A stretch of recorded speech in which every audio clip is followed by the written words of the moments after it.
but you know, when you're happy with the changes that have been made, then you're happy with the changes, and that's the end of it. So you forget about what's ended up on the cutting room floor. Yeah. You know? Are we rolling? Okay, great. Anyway, yeah. So, what spoke to you on this? I know you've probably answered this 1,000 times today, but I mean, obviously, it's always a script, but it's an interesting concept. You know, magic. Yeah, well, it's a brilliantly constructed script. You know, a piece about magicians, not about magic tricks. You know, we don't actually show that many magic tricks.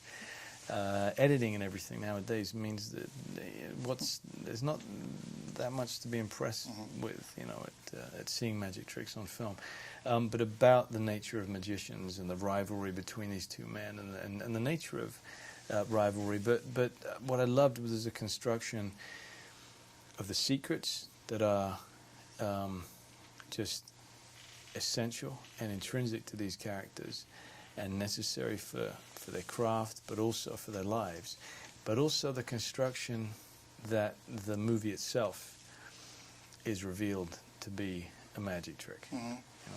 Well, yeah. Well, there's the suspense. You can't talk about the ending, but No. it is a twisting and turning plot.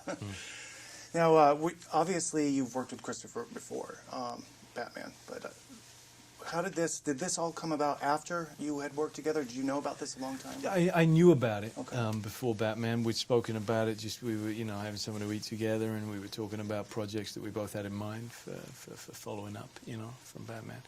And then it wasn't, you know, for quite some time after I read the script, and it's very rare that you find something that you know, hooks you as much as this one did.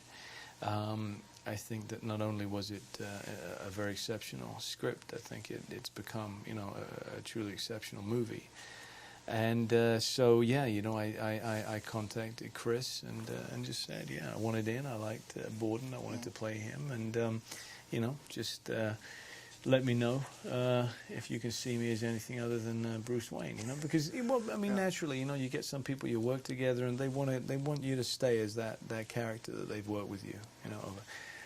But Chris, you know, he has a great ability as a director to be a shapeshifter. You know, he wanted to make a radically different kind of movie here than he had made with Batman, and he understood that I'm a shapeshifter too. You know, so he said, "Yep, absolutely fantastic, come along."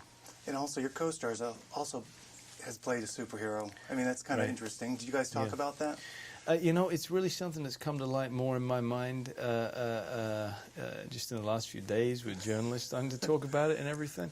You know, of course it was mentioned in real brief passing, but I just didn't dwell on it, you know, because these are as far from, you know, superheroes as you can imagine. And I just always like to... I kind of don't talk about other projects that I've done whilst I'm working on another one, you know. I just have this inability to multitask, you know. I do one thing at a time and that's it. So Batman was the furthest thing from my mind doing all this. You mean we're wrapping up, but to stay in character, in other words, you stay in that focus, you don't even want to, you don't go outside It's of that. just I don't like to, yeah, essentially. It's just making, it's laziness. I like to keep my job as easy as possible for myself, you know. So if I don't need to... discuss anything that isn't important to the work, then you know what, I won't bother. We've been wrapped anyway. Okay. Good to see you again. Cheers. Thanks a lot.